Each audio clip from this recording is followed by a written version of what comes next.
কতদিন হয়ে গেছে আমি আমার আম্মুকে দেখি না। ট্যুর থেকে এসেই ভীষণ মনে পড়ছিল মাকে, তাই সব কাজ বাদ দিয়ে চলে এসেছি মায়ের সাথে দেখা করতে। আমার পৃথিবীটা শুরু হয় যেখান থেকে, সেটা হলো আমার আম্মু। পৃথিবীর সবকিছুর চেয়ে বেশি ভালোবাসি এই মানুষটাকে। আম্মুর হাসিতে শান্তি পাই, আম্মুর দোয়াতে শক্তি পাই। হাজারটা মানুষ পাশে থাকুক বা না থাকুক, আম্মু যখন পাশে থাকে তখনই সবচেয়ে নিরাপদ মনে হয়। আমি যতই বড় হই না কেন, আম্মুর কোলে মাথা রাখলেই আমি এখনো সেই ছোট্টটা হয়ে যাই। ভালোবাসি আম্মু, অনেক বেশি ভালোবাসি তোমায়। পৃথিবীর সবচেয়ে সুন্দর উপহার হচ্ছ তুমি। এখন পর্যন্ত আম্মু ছাড়া আমার চেহারার দিকে তাকিয়ে কেউ বলতে পারেনি আমার মনের অবস্থা কি। যখন অনেক বেশি শুকিয়ে গেছি, সেই শুকিয়ে যাওয়াটা মাই আগে লক্ষ্য করেছে।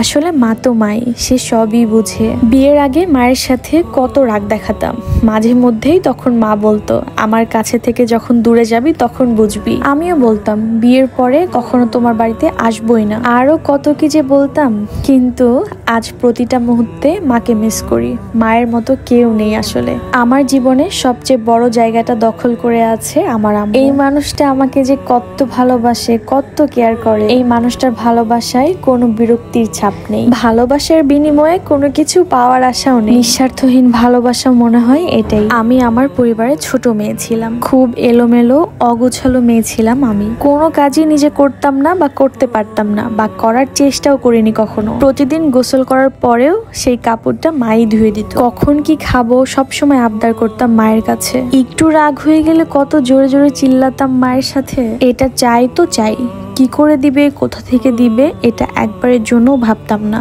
এভাবে মা আমাকে সহ্য করলো কতগুলো বছর। সময় পরিবর্তন হলো, আমিও বড় হলাম। মায়ের সংসার থেকে, নিজের বাড়ি থেকে গেলাম অন্য এক বাড়িতে, অন্য কারো সংসারে। সেখানেও মা বাবা ভাই বোন সবাই ছিল, কিন্তু একটা সময় গিয়ে বুঝতে পারলাম আমার মা, যার সাথে পৃথিবীর কোনো মায়ের তুলনা হবে না। আমার মা আমায় যতটা ভালোবাসবে, পৃথিবীর কোনো মাই আমাকে ততটা ভালোবাসবে না। আমার ভাই বোন আমায় যতটা ভালোবাসবে, যতটা বুঝবে, অন্য কেউ ততটা বুঝবে না। হ্যাঁ, আপনার ভাই বলে, আপনার বোন বলে আপনার আশেপাশে থেকে যাবে তারা সারা জীবন, কিন্তু সেটা শুধু নামেই ভাই বোন। সেখান থেকে আপনি কোনো ভালোবাসা পাবেন না। তবে কপাল খুব ভালো হয়ে গেলে মায়ের মতো মা পেতে পারেন, বাবার মতো বাবা পেতে পারেন, শ্বশুর বাড়ি গিয়েও পেতে পারেন মনের মতো ভাই বোন, যারা কিনা আপনাকে কখনো বুঝতেই দিবেন না যে আপনি অন্য এক সংসার থেকে এসেছেন তাদের সংসারে। আর এভাবেই সব কাটিয়ে উঠে একটা সময় আমার নিজের একটা সংসার হলো, যে সংসারে কারো কোনো অধিকার খাটবে না, কারো কোনো কথা চলবে না। তবে এখন আর কাউকে আবদার করে বলতে পারি না